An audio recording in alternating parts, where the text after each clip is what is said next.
Asante sana.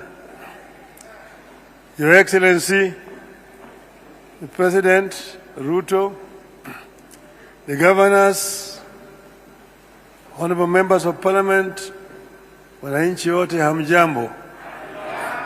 Hamjambo tena. Jutuo saureu. Oyaore. Urmaver. Thank you. Your Excellency, I was invited here to come and give a keynote address. I prepared some notes that I want to share with this audience here today, this morning. Just bring it here.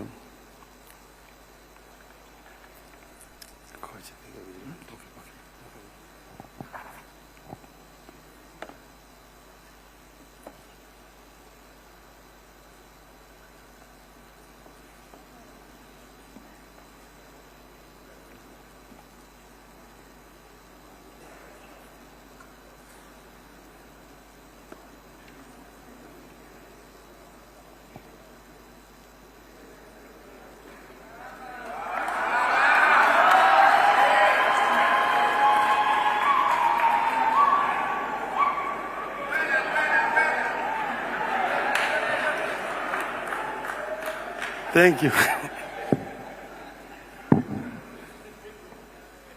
So, Your Excellency, first I'm so happy to have been invited to come here this morning.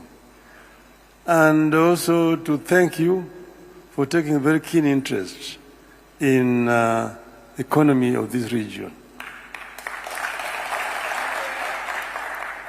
Now I will first share some of the thoughts that I have put down here, after which I will probably then say some things off the cuff. The core purpose of devolution was to enable each part of this country to explore its potential, deploy in it the service of its people, and help unleash an economy that fires on all cylinders. Devolution was pegged on an understanding that no part of this country is too poor to contribute to the betterment of the Project Kenya, and none too rich to single-handedly make Kenya great.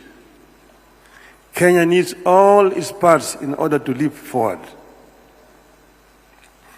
Since we started taking national days to counties and assigning specific themes to those celebrations, it has become clear that every part of Kenya has something to offer.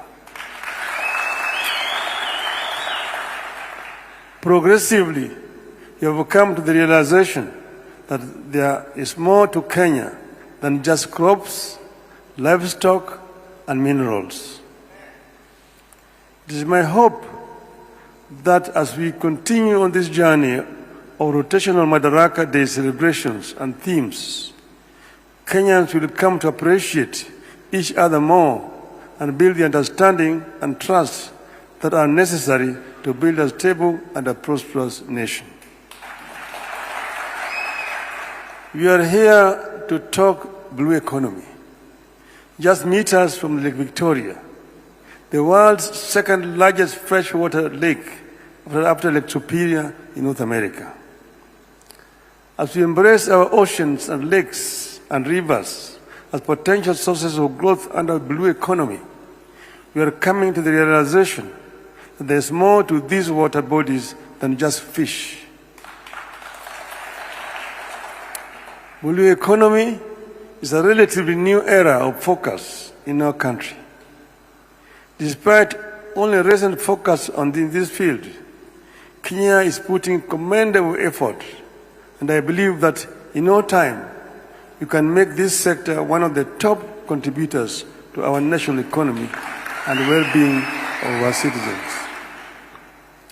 The government has rightly identified blue economy as a potential source of inclusive economic growth, job creation for the youth and riparian communities, food and nutrition security, sustainable aquaculture, and conservation and climate resilience, among others. For us to realize and maximize on the full benefits of this sector, there are deliberate steps we must urgently embark on as a nation. I will outline a few. But before I do that, Your Excellency, you need to know that these people were originally not fishermen. Luos were pastoralists. As they came down from the north, they were traveling along rivers and lakes. That's why they are called river lake Nilotes. But sometimes in their history, about 200 years ago, their cattle, their stocks were decimated by an epidemic 200 years ago. That's when they turned to the lake, to fishing and to sedentary life at that time. But that pastoralism life is still very much in their blood. These people here, they know how to borrow remo. With the agreement that the blue economy is part of the new trend going into the future, we need to roll out a clearly understood and implementable policy of training and deploying an army of ocean scientists, marine biologists, seafarers, petroleum engineers, fishers, and many other maritime professions to help us explore and exploit the full worth of our maritime bodies. I believe we all agree that we have barely studied what lies in our ocean waters and the ocean floor. We have barely studied our lakes to fully appreciate and exploit what lies in and below them for our use. We have only scratched the surface with regard to our capacity for shipping and water logistics. We have hardly explored our capacity to generate and export seafood, among other items that the rest of the world have invested in from maritime economy. We develop and implement a robust and comprehensive mechanism for management and protection of all maritime life, breeding grounds, to enable life in the water sustain a blue economy. We must also embark on protection of maritime vegetation like mangroves, reeds, and other plants that are known to be critical to the life in the oceans, rivers, swamps, lakes, and all other water bodies, therefore, to green economy. Lake Victoria, just like Lake Turkana, River Tana, and the Indian Ocean, have brought forth life that we seek to exploit. We have a responsibility to ensure that life continues to flourish in these bodies. You have to protect the existing mangrove and other swamps, forests, and vegetation, and embark on the replanting of hectares of depleted marine lands. Otherwise, we will lose the entire species of marine lives and undermine the blue economy. So far, the only attempt to conserve marine vegetation, which is also dwindling, has to do with the mangroves in the Lamu area. Everywhere else, it is marine exploitation with zero conservation of critical vegetation regeneration. Let us be firm against pollution. We have to be firm on a single-use plastic ban in order to reduce the non-biodegradable waste entering the marine environment and undermining blue economy. There must be a clear understanding by all, including investors, that there can be no blue economy, or any economy for that matter, through pollution. We must all understand that economic development can't be built on environmental degradation. Only healthy waters will generate wealth. For eternity, we have tended to see and treat our water bodies, including the lakes, rivers, and oceans, as obstacles and dividing lines between communities, regions, and nations. This has to change. We must begin to see Lake Victoria, Turkana, Tana River, Indian Ocean, as seaways and links to other people, countries, and other markets. In this regard, the effort by the government to revive and modernize the port system and supporting piers and other infrastructure is highly commendable as a journey towards the realization of the economic potential of the Marines. Your Excellency, the fish stocks in the lake here had been actually dwindling. In the 60s, there was a research that was being carried out by the East African Fisheries Research Institute, which is based in Jinja. It was led by the late Professor David Wasau. When they realized that the indigenous fish was dwindling, they decided to import species from other countries. They went to Lake Superior in Canada and bought another species of tilapia, different from the indigenous tilapia known as tilapia nilotica. They bought another one, which is original ngege. They bought another one, which they bought in the lake. It was called nyamami, or giaba.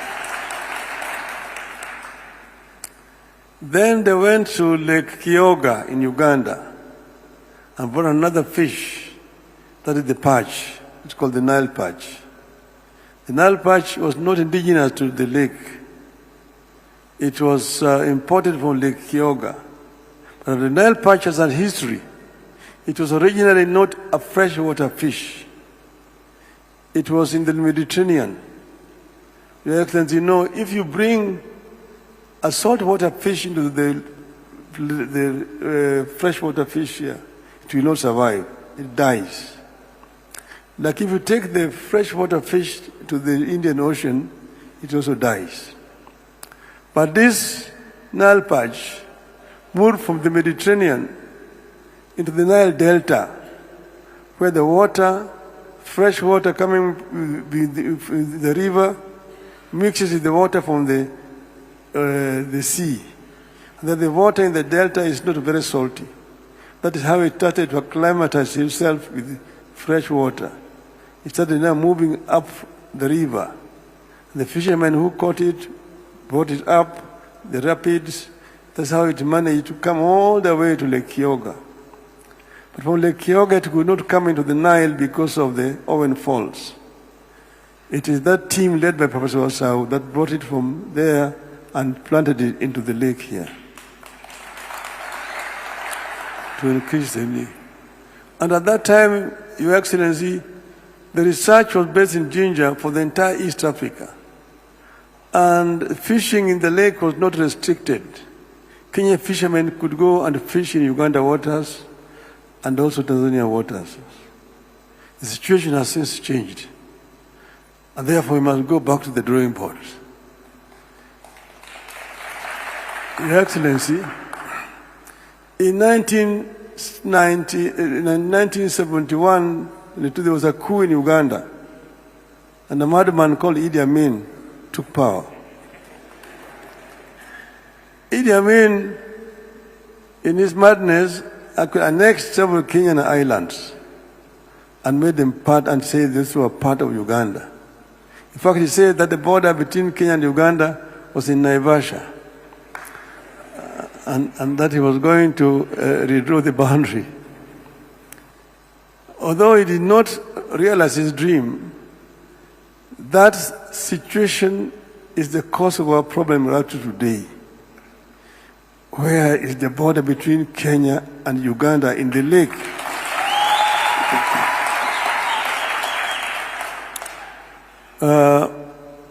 When I was the Prime Minister, we appointed a team led by the then Minister for Lands, now the Governor of Siaya, Honorable Orengo, together with the Minister for East African Affairs and the Minister for Foreign Affairs, who is the current Speaker of the National Assembly.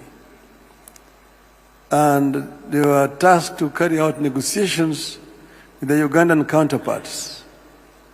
And those negotiations actually did take place. They went to the regional boundaries, they went to Uganda, they came here to Kenya, they went all the way up to Migingo Island, which was contentious at that time.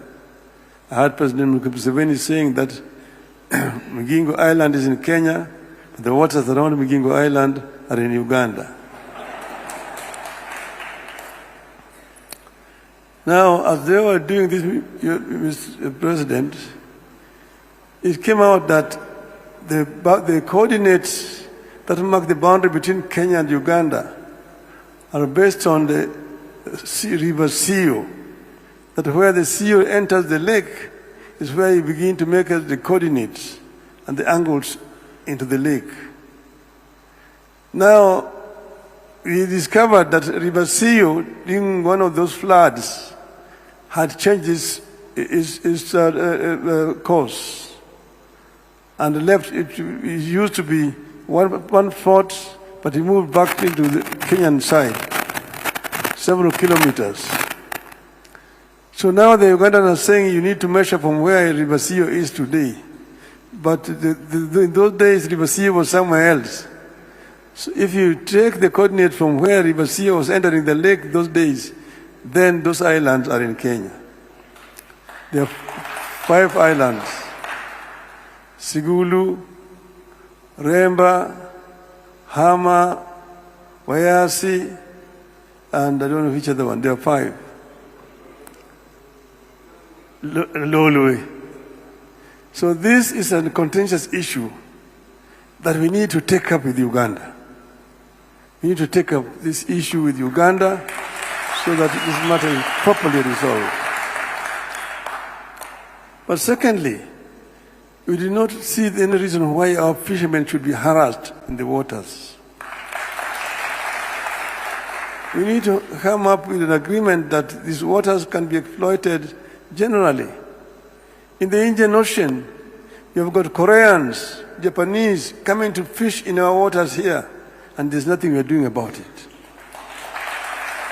Why should Kenyan fishermen be harassed when they just cross the border here? And let us then also agree with Uganda so that we know exactly where the border is.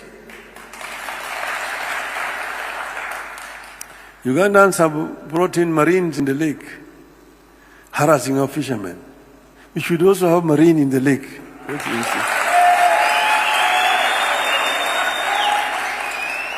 So that our fishermen are not harassed unnecessarily in the lake. Okay?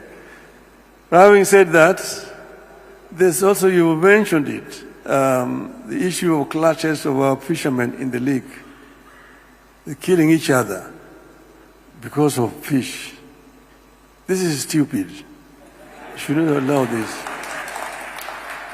Jo thura ke kunegru, jo lupo mathura okunego negre nam ni kwach marriage. And which would Malaysia in? Jo lupo di nam kuja di gore to the negre. But then, Your Excellency, I know that Joho said he's bringing a helicopter. We need that. We needed it yesterday. A helicopter that will help also the fishermen who are drowning in the lake, so that they can be rescued in good time.